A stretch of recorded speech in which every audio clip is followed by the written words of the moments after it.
Shalom, Betani Batam Community. Kembali kami menyapa Bapak Ibu semuanya dalam program 5 Menit Penuh Harapan.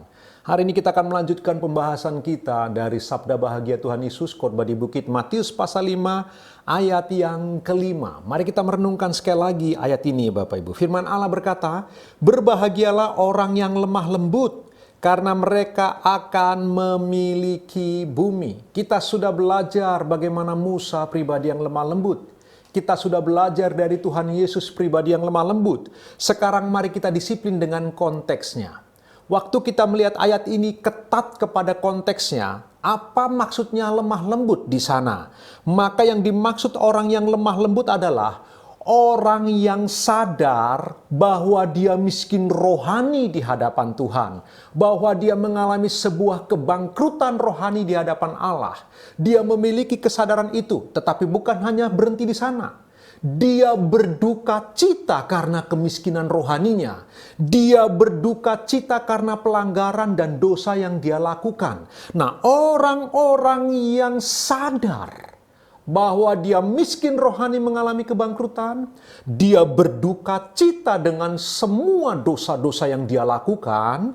Orang seperti inilah orang-orang yang lemah lembut. Kalau kita memperhatikan konteks dekat dari ayat ini, orang-orang yang begitu tahu, dia mengenali dirinya bahwa dia orang berdosa. Dia butuh anugerah Allah, bahwa dia sangat miskin dalam hal rohani, dan dia berduka cita begitu rupa. Orang-orang seperti inilah adalah orang-orang yang berbahagia, orang-orang yang telah terberkati. Kenapa?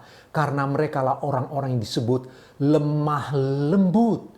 Cukup menarik kalau kita melihat konteksnya Bapak Ibu. Jadi perhatikanlah, lemah lembut jauh dari lemah gemulai, jauh dari sekedar sebuah kata-kata yang ditata dengan baik, sopan santun adat ketimuran, jauh dari itu semua.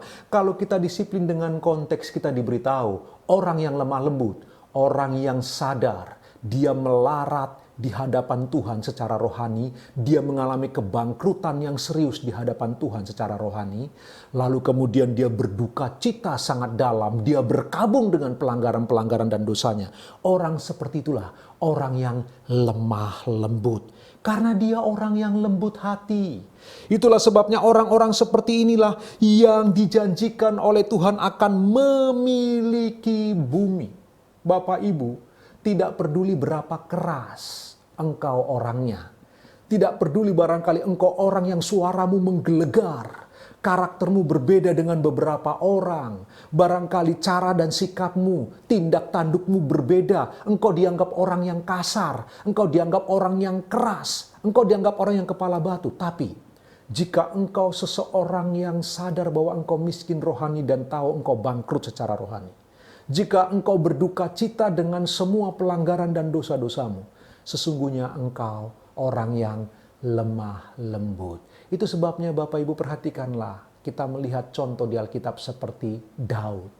Ketika dia ditegur oleh nabi yang tidak terkenal, nabi istana yang biasa, Nabi Nathan. Kemudian dia berkabung, dia menyesali pelanggaran dan dosa-dosanya Bapak Ibu. Karena itu perjanjian baru mencatat Daud orang yang berkenan di hati Tuhan. Seorang yang lemah lembut juga. Seorang yang lembut hati, yang bersedia ditegur dosa-dosanya. Kemudian dia berkabung terhadap semua pelanggarannya. Itu sebabnya Daud disebut orang yang berkenan di hati Tuhan. Bapak Ibu Betani Batam Community, mari kita memperhatikan ayat ini baik-baik. Firman Allah sekali lagi saya bacakan, "Berbahagialah orang yang lemah lembut, karena mereka akan memiliki bumi." Mereka akan memiliki bumi. Mereka pasti akan memasuki langit baru dan bumi baru bagi mereka yang lembut hati, yaitu orang-orang yang sadar akan kebangkrutannya secara rohani dan berkabung berduka cita untuk pelanggaran dan dosanya. Orang-orang seperti inilah yang disebut oleh firman Allah lemah lembut. Karena itu sepanjang hari ini mari kita renungkan firman Tuhan ini. Tuhan Yesus memberkati Bapak Ibu, selamat beraktivitas.